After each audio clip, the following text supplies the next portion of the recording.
Hello, everyone, and welcome to this bonus episode of Beneath the Silence, Healing the Wounds of Betrayal Trauma. I've decided to do this bonus episode.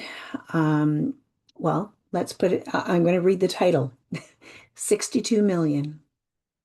I'm sure many of you may know exactly what that means. I've entitled it 62 million When Harm is Consumed, Betrayal, Complicity, and the Systems and Silence that Protects It. This podcast, I felt I needed to do. And that's why it's a bonus. Um, we'll still continue on our regular Wednesday drop of a new podcast. But I had to do this because this was eating me up. And I couldn't do it last week because I was too angry. And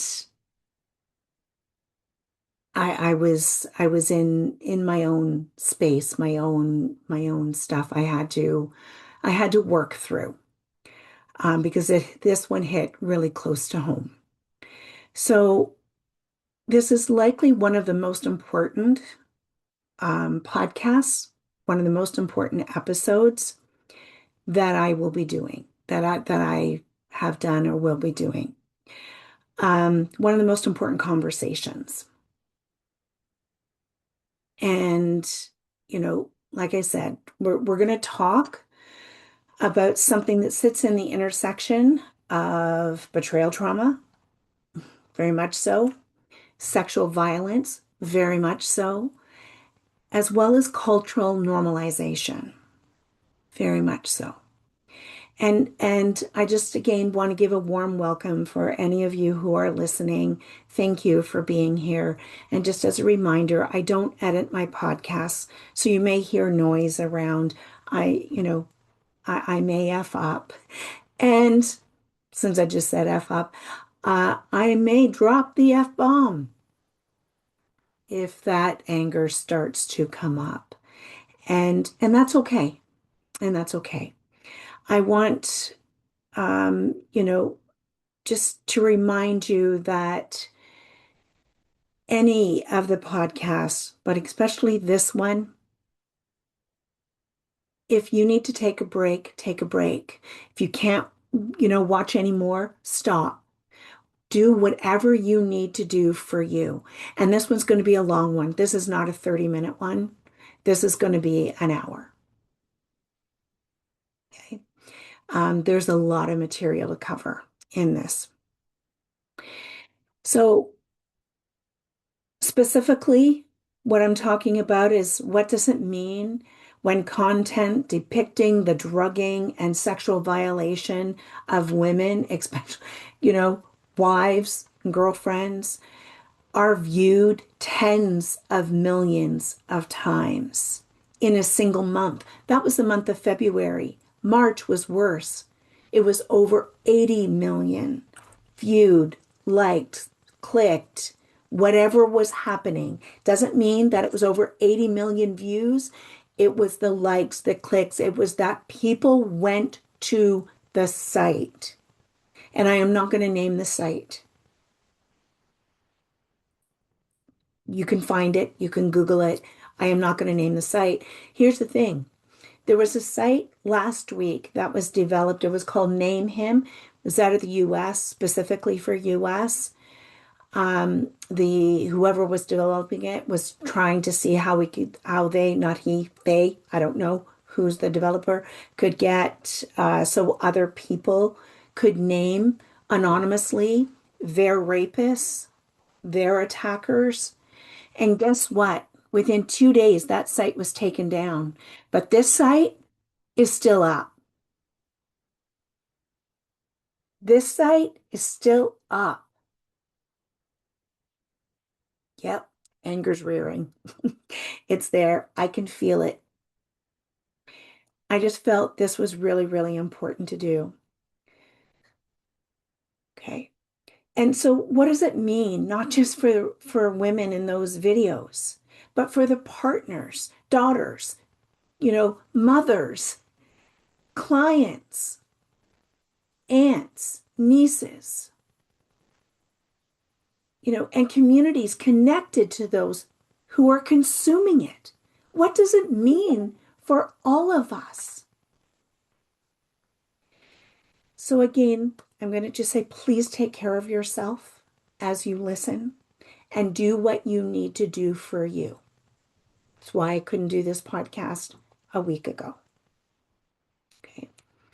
So what we're going to talk about is deflective abuse, consent, what it is and what it isn't, blame and manipulation. I'm going to just touch on that a little bit because I've actually have a podcast that's already written, already researched. I just have to record it. And this is a podcast that's episode 37 that will go live on June 3rd, which will I'm going to dive into this blame and manipulation a little more.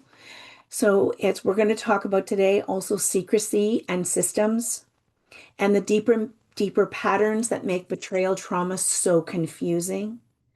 And I want to begin again, by saying this clearly. This is not about attacking individuals.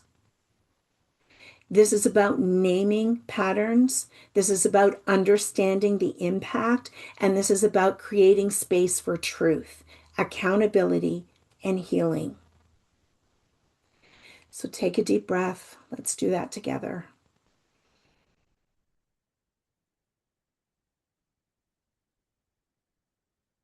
Let it out.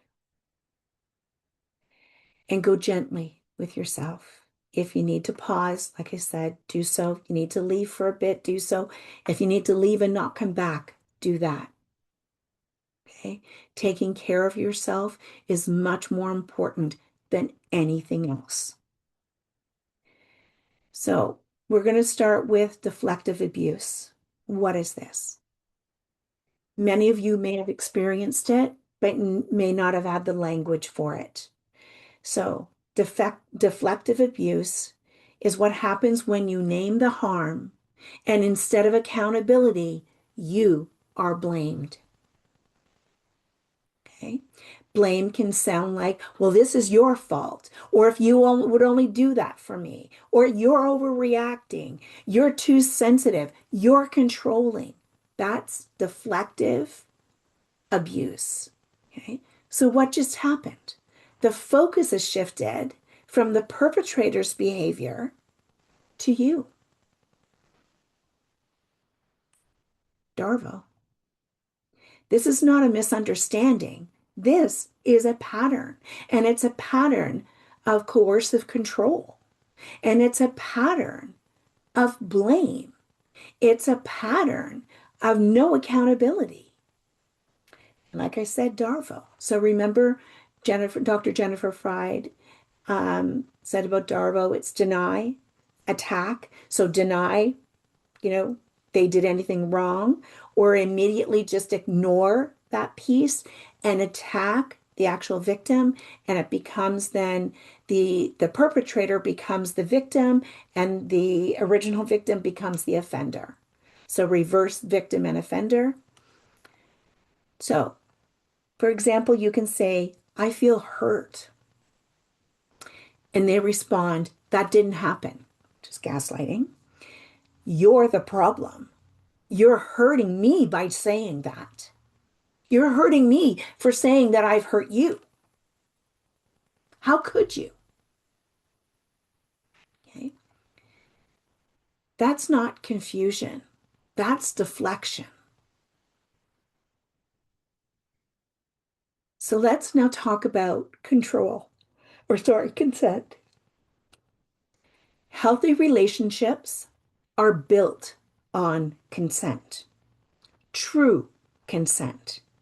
As stated by Women Against Abuse, a partner cannot consent to sexual activity if they are asleep, drugged, or coerced.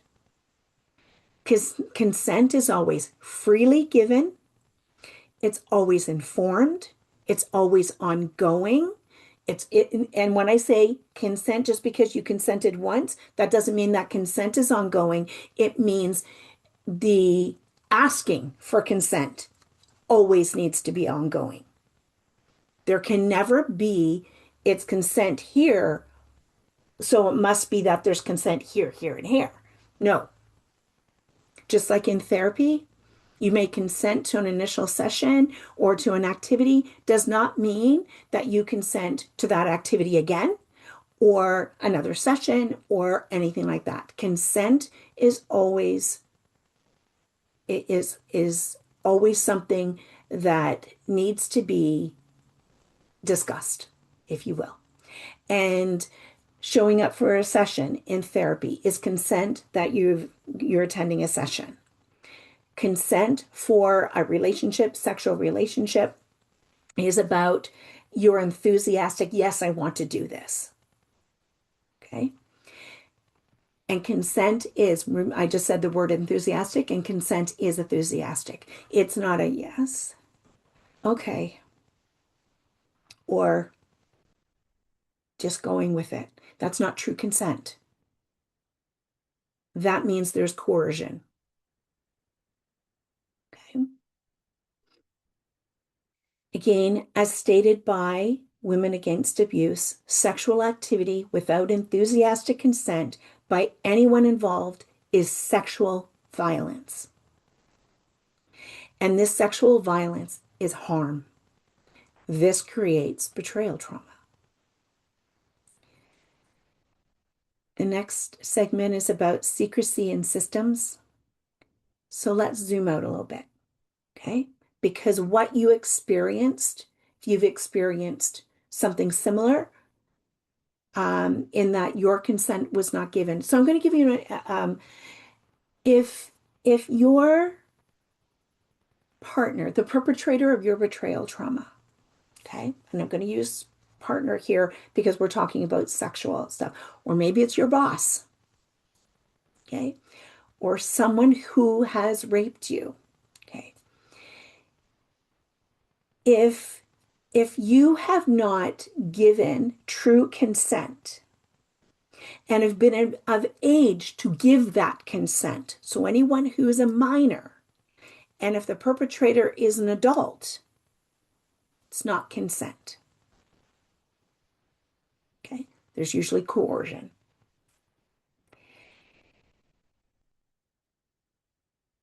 I want to talk about for you, it's because what you have experienced is not just interpersonal.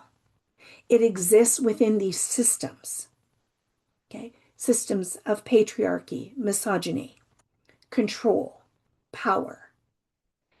And these systems can be in relationships, in friendships, in communities, in culture. The secrecy maintains the harm. And it may sound like, don't tell anyone. You'll ruin everything. No one will believe you. What secrecy does, it protects the behavior, it isolates you, and it creates confusion. And minimization goes along with these systems, and the patterns. And it was not that bad. What you like that's not that bad. I know people who've had it worse. Everyone deals with this. Well, high percentage of women and girls deal with it. Yes. Not to say that boys or men have not or do not or cannot have this happen to them, because they definitely can. But the research has shown a greater, higher percentage, it's girls and women, or those who identify as women. Okay. So this is not about understanding. This is about avoiding accountability when someone uses these systems, the secrecy, the minimization, the blame. They're avoiding accountability. And it becomes a predatory system. And this, a predatory system by Anna Salter, And it's in the link for references is in the description of the of this podcast, so you can look up Anna Salter. These patterns are not random. The key elements that she talks about in her book is access, gradual boundary testing. So this is, you know, how far will you go? Secrecy and compartmentalization, minimization, manipulation. I'm going to add in with the manipulation, the gaslighting, lack of accountability, and cultural cover. This is the patriarchy and the misogyny. That's the culture. This is not random. These are patterns. And those patterns are not yours. They're societal patterns that especially men have learned and often get away with because we go to report, we go to tell someone, and how often, you're not believed. You're not believed, so we usually don't tell.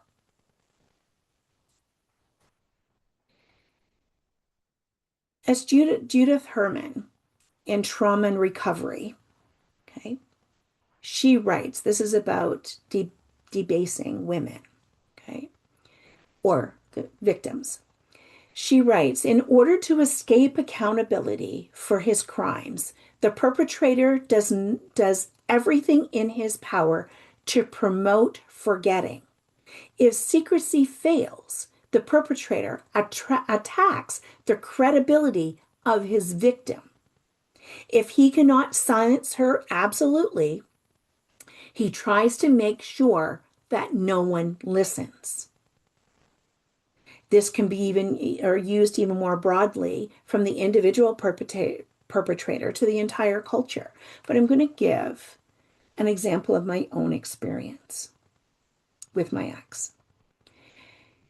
Is that he was so angry that I wasn't going to stay married to him. Yeah. I saw the change in his eyes. I called it the demon. And I have never been so fearful for my life in my entire life. And I was molested and abused as a child for several years. And I had never been more afraid for my safety.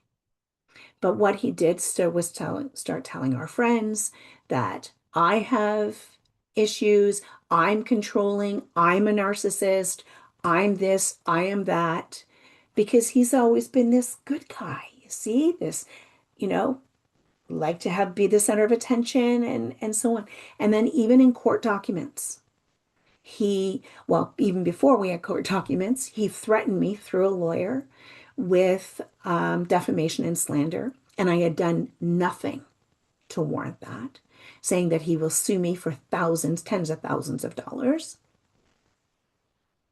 And I had to hire another attorney because my family law lawyer could not help me with this. That's not her expertise. So I had to hire another lawyer to help me to find out that I could have charged my ex with 6 different offenses, including extortion. At that time, I was not in a place to be able to do any of that. I was so traumatized. So I just wanted it to go away. So I hadn't even at that point told me, even my therapist, all that I had been through, all that I had experienced for several years. This hit home. This website with videos, I'm not going to say any more about that. Even though I wasn't drugged, I still was incapacitated. And I am certain, although I have no proof, because I couldn't afford to hire an investigative forensic investigator to try, because it would have started at $30,000 and up. But I am certain with every ounce of my being that there's videos of me out there.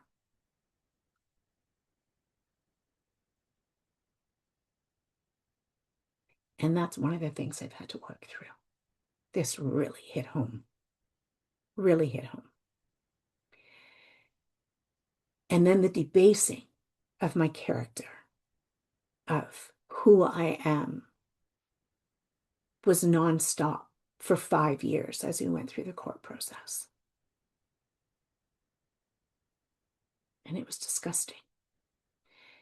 The betrayal upon betrayal upon betrayal was astronomical. I'm thankful for the lawyer I had because I called her a pit bull because she was. But it broke me emotionally, mentally, and financially. And I've talked about, the repercussions of that amount of stress and why I have adrenal insufficiency, which is a life-threatening disorder, and as well as other things that are going on. But this spoke to me, and I thought, I can't be quiet. So thank you. Thank you for listening. I'm going to get back to the podcast here. So, to explain simply, when secrecy fails, the focus shifts to you. How dare you find out? The progression is denial, undermining, character attacks, isolation, and internalization. And I internalized it for years. Even though I was going to therapy, I didn't tell my therapist until we probably were together 3 years out of the 4. And this can sound like you're crazy, you're controlling, you're the problem, you're narcissistic. But this is not insight. This is distortion. These are lies to protect the behavior because they have no empathy. They have no compassion for you. How dare you out them? But that's why we need to get beneath the silence and speak up and speak out. This is not confusion because you are confused. This is confusion because something confusing happened or is happening. Now I'm going to go to the cultural messaging. Messages like boys will be boys or men will be men. All men watch porn. What was she wearing? Look at how she was dressed. In other words, she deserved to be raped. You know you wanted it. It's just locker room talk. Why didn't she say no? Silence men is no. If it's not enthusiastic, yes, I want to do this, and she's all in, it is a no. Listen to that. Other messages like she's a tease. Why didn't she just leave? Why, did she put up a fight? From here, I could go on and on and on. I'm sure many of you have many more to add to this list, but I think you get the picture. Okay? These messages normalize harm, silence survivors, and shift the blame to the survivors. Darvo, you now become the offender. There's influence in our media. This was a CNN report, okay? Only CNN investigated and picked it up. Legacy media has not. I'm disgusted by that. Some other individual journalists are starting to talk about it, but it still is not being talked about nearly enough. But organizations like Fight the New Drug, highlight how cultural exposure can impact perception. So, research has determined that those who watch pornography have decreased mental health. So, they have more mental illness, they have poor self worth, self esteem, and more loneliness. And what happens is this leads to the violence. Okay. Porn also impacts how one sees and understands sex, and there is no healthy or safe pornography. There just isn't. I can get into the human trafficking component, but I'm gonna keep going here. As pornography is violence against women, and it is, full stop. Many watching become accustomed to this violence and believe, well, she wanted it, or that she consented to it, so she must like it. I can go on and on again, like I said, about the human trafficking component, coercion, but that's a deeper topic for another time. You get the picture, I'm sure, what I'm talking about. And as Dr. Gail Dine states, an industry founded on the sexual degradation and dehumanization of women and children cannot be considered feminist or ethical. She goes on to explain that the role of these gaslighting terms, and that's what they are, is to give a pass to mostly progressive men who would fight for the liberation of everyone other than women. For those of you who are not aware, Dr. Gail Dines, I like this. This is a mentor to me. Okay, Dr. Gail Dines is a radical feminist who specializes in the study of pornography. She has been described as the world's leading anti-pornography campaigner. She is a founding member of Stop Porn Culture and founder of Culture Reframed, created to address pornography as a public health crisis. She's got many articles regarding pornography and how how horrible it is and the damage it does. Okay. So now I'm going to move to accountability and complexity.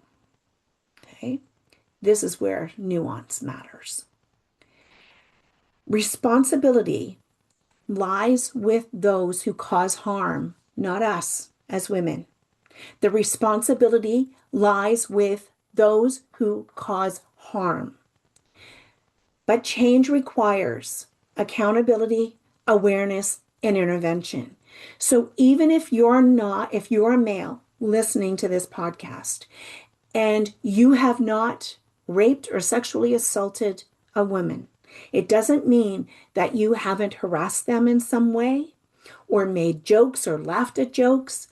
If you have not been aware of how detrimental and debasing these things are to women, then you are part of the problem and complicit. You may not be the abuser, but you might as well be. If you are complicit, it is just the same as the abuser, the perpetrator of the abuse. You must do interventions. You must speak up. And I'm going to get into that a little bit more, okay? Current social roles contribute to harm, the silence, and very little intervention. I'm going to move on as anger. This builds up this anger within us. And rightly so, but this anger is grief. It's grief. It's the powerlessness. Anger, though, however, is not the problem. As Cole Arthur Riley writes, anger is an acceptable form of grief. You don't have to make your emotions palatable to those who are unmoved. Rage isn't a curse. Apathy is. And apathy is the lack of empathy. Apathy is those who are complacent. whether perpetrator of abuse or the complicity. That is apathy. That's the curse. Okay. You do not have to make your pain palatable to anyone because this impacts the survivors so much. Survivors experience, like we talked about, that confusion, the self-doubt, loss of identity. But there are so many system failures. The patriarchy is a huge system failure. Misogyny is a system failure. Perpetuating abuse is systems failure, individual and systems. Complicity is systems failures. I'm going to give you an example. There was a recently CBC in Canada, investigated and wrote about the RCMP, which is the Royal Canadian Mounted Police, the system's failure within the RCMP. And this failure was for to over 2,400, and the estimates are reaching upwards of 4,000 harassment complaints describing years of abuse, intimidation, and retaliation. The women who described unwanted touching, coercion, bullying, their careers were derailed for saying no, and many staying silent for years out of fear. This is what misogyny and rape culture in the workplace looks like when it is allowed to grow, to take root, and blossom in the culture of misogyny and patriarchy. This is what a systems failure in the workplace look like. Now take that throughout society. And what does that look like? So we have to move on through to healthy masculinity and the role of male modeling. If you say you're not a perpetrator, but you don't have healthy masculinity, or you're not that male role model, you're not speaking out, then you're complicit. And you're just the same as the perpetrator. If you're not stopping it, you're complicit. If you're not speaking up against it, you're complicit. You may not like me for the truth, but the truth I will always share. So let's take this conversation a little further. Because if we're going to talk about harm, we also need to talk about what supports change. And that brings us to something incredibly important: healthy masculinity and the role of male role models. Why does this matter? When we talk about betrayal, harm, and systems, we are also talking about how people learn what is acceptable. And for boys and men, that learning often comes from family environments, peer groups, media, cultural expectations. So what happens without healthy modeling? When boys grow up without consistent, healthy male role models, they may not be shown how to express emotions safely, how to take accountability, how to respect boundaries, how to understand consent in a meaningful way.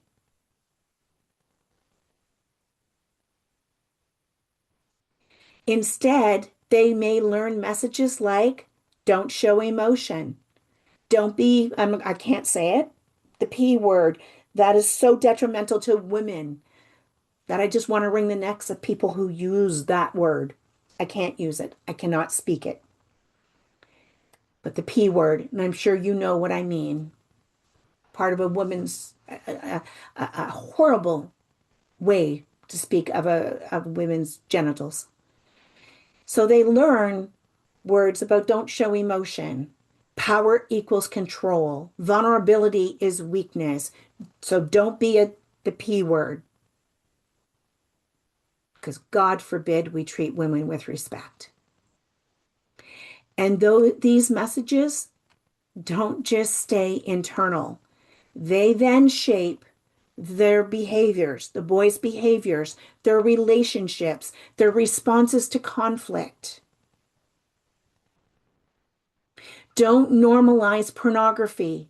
It does had this conversation a few years ago with my naturopathic doctor who said that he let the sons, because guys are visual, watch pornography. I asked him if he would do the same. Would he let them, you know, take cocaine? And he said, no, of course not. And I said, pornography does the exact same thing to the brain as cocaine does. So why is it okay? Human trafficking, violence against women aside, although that should not never be aside. And he was speechless. It harms the brain. The average age of pornography addiction is 12. 12. The average age of first viewing pornography is between 6 and 8 years old. You don't know how to talk to your children, and this is for moms, women too. I invite you to go to Culture Reframed. I believe it's culturereframed.org. That's Dr. Gail Dine's site. She has all kinds of free resources there about how to talk to children, adolescents, teens, adults about pornography. Okay. So why do we need then healthy masculinity? Well, from what I just talked about, the behavior, relationships, response to conflict. Healthy masculinity is not about perfection. No one is perfect. It's about accountability. It's about owning your actions and behavior. It's about emotional awareness and being able to have those emotions. They're natural, they're normal for all of us as human beings. It's about respect for others, all others. It's about integrity. It's about a willingness to repair harm. And it can look like this. Because if we're going to talk about harm, we also need to talk about what helps prevent harm. And Dr. Warren Farrell's work in The Boy Crises, I invite all of you to look that up, research it, read it. Speaks to the importance of boys having healthy, involved male role models. Now, I know of some males who were raised by single moms and didn't have male role models in their lives, but have grown to be very respectful men. How do I know this?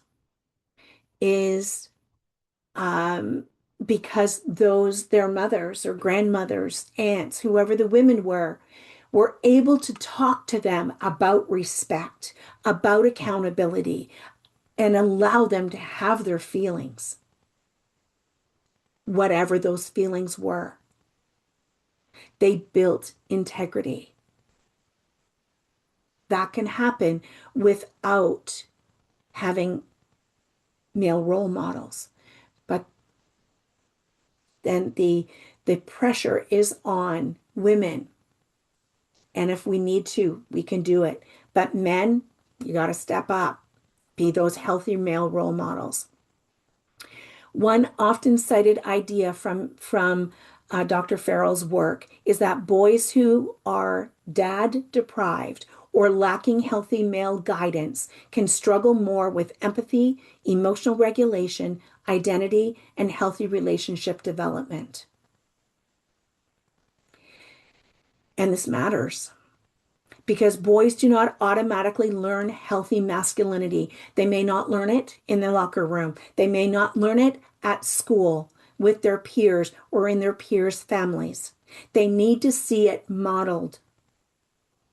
And that's where you need to step up, men. Model this. Not take offense. Not take offense that you're not one of them. Okay? Not all men. The men who don't take offense, the men who have healthy masculinity, are those who have been sharing on social media. It is all men until there is no man who exhibit violence against women. Okay. Boys need men who show them accountability is strength. Consent is non-negotiable. If it's not an enthusiastic yes, it is a no. If it's a maybe, it is a no. If it is silent, it is a no. Emotional honesty, so men can show emotional honesty is not weakness. Respect is not optional.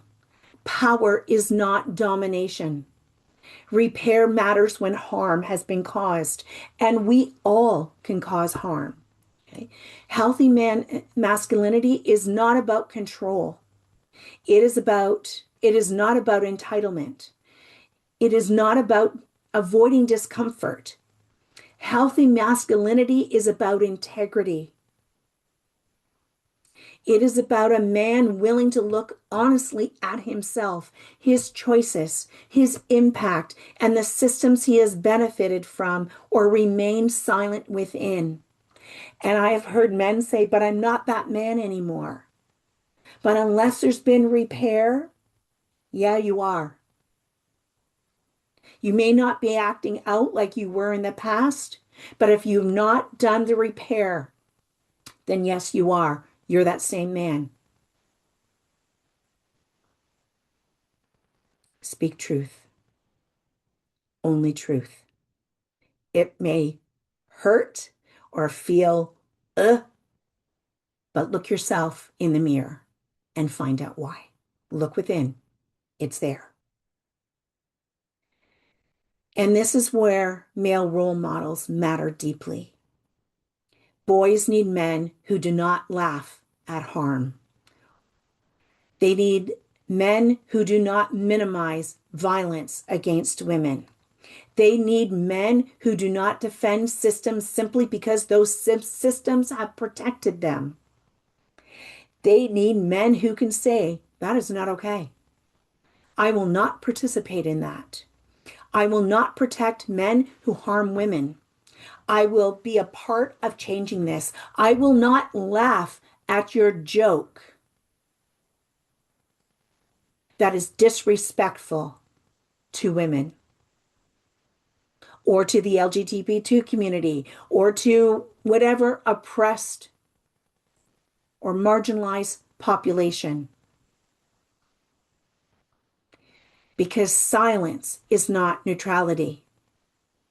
Silence often protects the person causing harm. And healthy masculinity requires more than being not the perpetrator. It requires being willing to interrupt the conditions that allow harm to continue.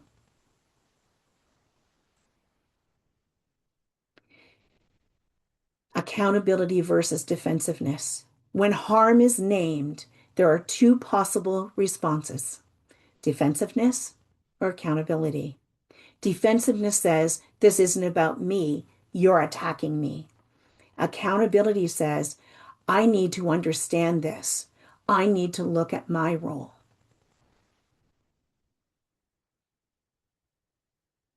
This is not just a women's issue. Cultural change requires men speaking up, men challenging harmful behavior, men modeling respect and accountability. Change does not happen through silence.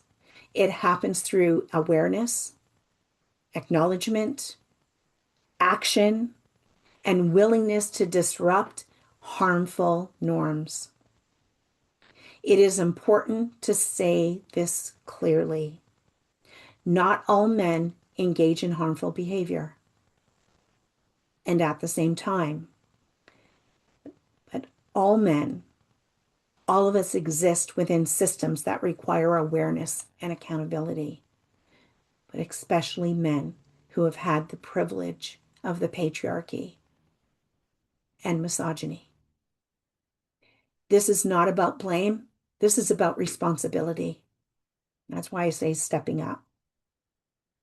And for those listening who are men, if you're listening to this, this is not about shame.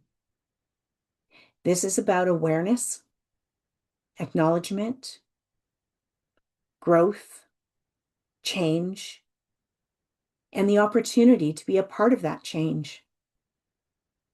I always say in my podcast, the more we know, the more that knowing grows. It does. And then for survivors, if you are a survivor listening, it is okay to want safety, accountability, respect. It's not too much to ask. Those are foundational. They're foundational. Healthy masculinity is not about power over others. It is about integrity within oneself. And I'm going to say that again. Healthy masculinity is not about power over others. It is about integrity within oneself. And this is not about blame. Again, this is about truth. It is time for truth.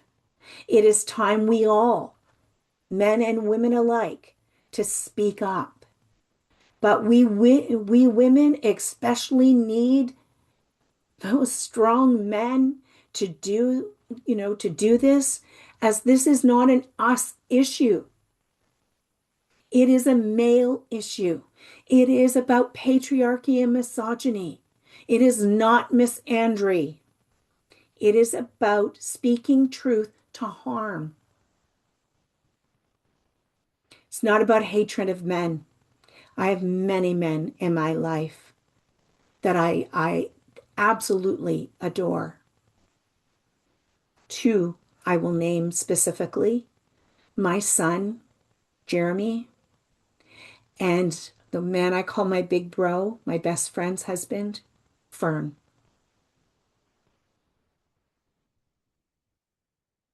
Those two men are men with integrity and backbone. And they speak out.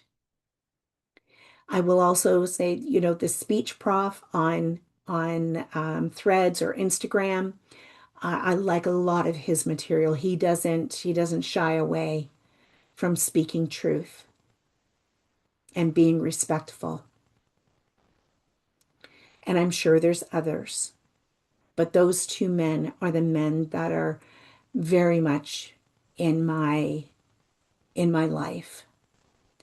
And I trust both of them with every ounce of my being.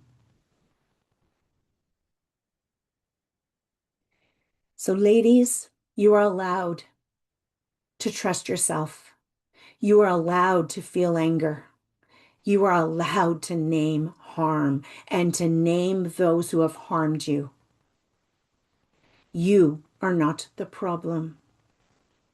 What happened to you matters. This conversation is not about hate. It is about refusing silence, because silence is where harm survives.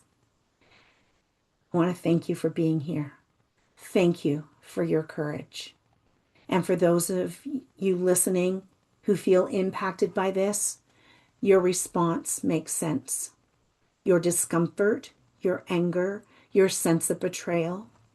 They are not overreactions. They are signals. Signals that something within your system recognizes. This is not safe. This is not aligned. This matters. And you're allowed to name it and name him. You're allowed to feel it, and you're allowed to set boundaries around it. And I want to say this clearly as a woman and as someone who works in betrayal trauma and someone who has experienced this. It is not my role to soften the reality of harm in order to make others feel more comfortable. Fuck that. When something is being viewed tens of millions of times, we are no longer talking about an isolated issue. We are talking about a pattern. And that the naming that pattern is not hatred. It is awareness. It is holding others accountable. It is truth. Because minimizing harm does not protect people. It does not keep people safe. It protects the systems that allow it. And these are things that you may take away from today. Deflective abuse shifts focus away from the harm. Systems and patterns maintain confusion, not you. Anger is a valid response to injustice and loss. And loss of safety is a huge loss. It is time that men step up and step up quickly to take accountability and to take positive actions towards change. It's not going to happen overnight, but it can start. I want to thank you for joining me today on Beneath the Silence, Healing the Wounds of Betrayal Trauma. Remember that healing is possible even from the deepest, darkest pit of despair and wounds. If this episode resonated with you, please let me know. Leave me a comment or shoot me an email, sandy@sandrajoy.ca. If you'd like more resources or support, you can visit me at sandrajoy.ca. And those interested in my betrayal trauma course, of course, it's on my website. If you're able, please subscribe to my YouTube channel. It ups the algorithms. Like and share the podcast if you feel safe to do so that others may learn and find community. And next week on Wednesday, it will be uploaded, Reclaiming Your Identity After Betrayal, and how you do this. And as always, this conversation matters and is very important because you matter and you are very important.